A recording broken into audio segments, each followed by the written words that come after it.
18 июня 1840 года Лермонтов командирован на левый фланг Кавказской линии в крепость Грозный в экспедицию в отряде под начальством генерал-лейтенанта Голофеева. Уже в начале июля отряд, в котором находился Лермонтов, выступив в крепости Грозный, перенаправился через реку Сунжу и через ущелье Ханкалу. С боями продвинулся в Большие Атаги. В середине июля он участвует в сражении при реке Валерик. Этот бой позже и лег в основу его знаменитого стихотворения «Валерик». В общей сложности Лермонтов на Кавказе с небольшими перерывами провел почти 4 года. Здесь же, на Кавказе, летом 1841 года он был убит на дуэли, возникшей в результате спровоцированной ссоры. Лермонтова сослали на Кавказ в действующую армию за поэтическое вольнодумство. Гуманизм Лермонтова, его интерес и симпатия к горской культуре отозвались глубоким интересом чеченского народа к личности поэта и его творчеству. Его именем в Чеченской Республике были названы село, скверы, улицы и драматический театр.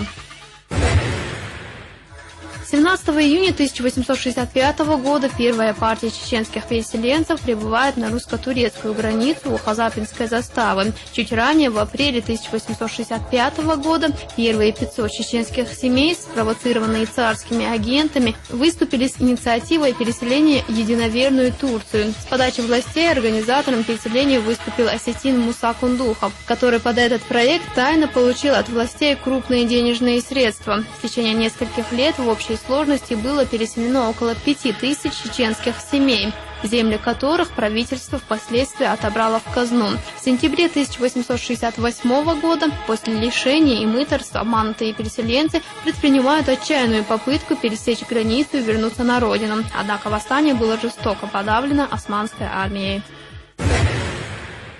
В конце июня 1905 года в Грозный прибывает представитель наместника Кавказа генерал Михайлов. Генерал откомандирован в Терскую область с целью изучения ситуации в области и задачей выработать по результатам командировки соответствующие рекомендации. В ходе этой поездки Михайлов получает ряд петиций от горских обществ – чеченского, ингушского и осетинского. В петициях, доверенные от сельских обществ, выступили с требованием проведения ряда реформ. Среди требований прозвучали немедленный созыв народных представителей на основах всеобщего, прямого, равного, с тайной подачей голосов избирательского права, безразличия национальностей, входящих в состав России, равенство всех перед законом, установление ответственности всех административно-полицейских чинов перед судом по жалобам частных лиц. Самым главным требованием в петициях было, пожалуй, требование отмены положения об учреждении управления Кубанской и Терских областей и ввод в горском обществе широкоместного самоуправления.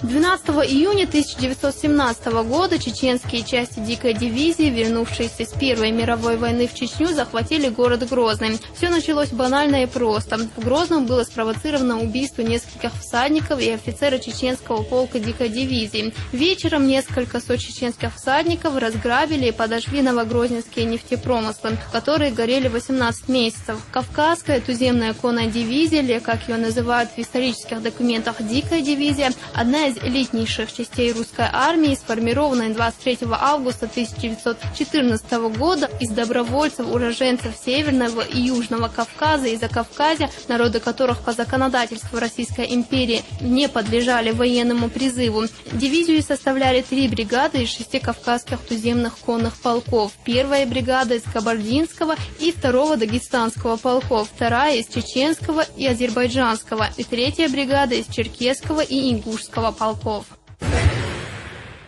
В июне 1919 года на Северном Кавказе нарастает движение шейха Узун-Хаджи. К этому времени оно уже получает почти всекавказский характер. Создание Северокавказского эмирства было провозглашено чуть позднее, в сентябре 1919 года в селение введено. Правителем новоявленной монархии стал имам Узун-Хаджи. К этому времени Слобода-Введено превращается в резиденцию имама, который провозгласил независимость и самостоятельность своего образования. Однако угроза со стороны добровольческой армии заставила Узун-Хаджи заключить союз с большевиками. Причем партизанский отряд под командованием большевика Гекала вошел в состав войск Эмирата. Узун-Хаджи объявляет войну добровольческой армии и приступает к организации своих гражданских и военных сил. Однако царствование Узун-Хаджи длилось недолго. После изгнания Деникина вся власть сосредотачивается в руках большевиков, а сам эмир погибает при таинственных обстоятельствах. В конце июня 1943 года в Виннице в ставке Адольфа Гитлера Вервольф разработана известная дирекция ОКВ за номером 45, в которой перед войсками фашистской Германии ставились новые задачи в ближайшую перспективу на Советско-Германском фронте. Так, согласно плану, на войско группы А «Север» возлагается взять город Ленинград, группу АБ взять города Сталинград и Астрахань, и группу АА взять города Ставрополь, Грозный, Махачкала и Баку. Причем в плане операции особо отмечается значимость взятия Грозного и Баку, которые на этот момент являлись основными поставщиками нефти. Этим же планом перед группой плана Эдельвейс ставились задачи захватить весь Северный Кавказ, лишить советский Черноморский флот своих баз и выйти на границу с Турцией в город Батуми. В начале июня 1993 года заместитель директора начальника управления ФСК по Москве и Московской области генерал-майор Савастьянов направляет на имя Шахрая совершенно секретное письмо с новыми предложениями по деятельности ФСК в Чеченской Республике. Этим письмом глава столичного управления ФСК Евгений Савастьянов, который на тот период является куратором свержения режима Дудаева, руками оппозиции предлагает высшему руководству организовать переговоры с республиканским руководством на фоне параллельного силового давления вплоть до свержения власти Дудаева и замены его на политиков, лояльных в Москве. Цель предпринимаемых мер – заставить республиканские власти снять вопрос о самоопределении. В ноябре этого же года Ельцин одобряет предложение Шахрая и Савастьянова по урегулированию ситуации вокруг Чеченской Республики в контексте новых условий. Однако этот план терпит провал. Именно после провала предложенного плана и началась Первая Чеченская война.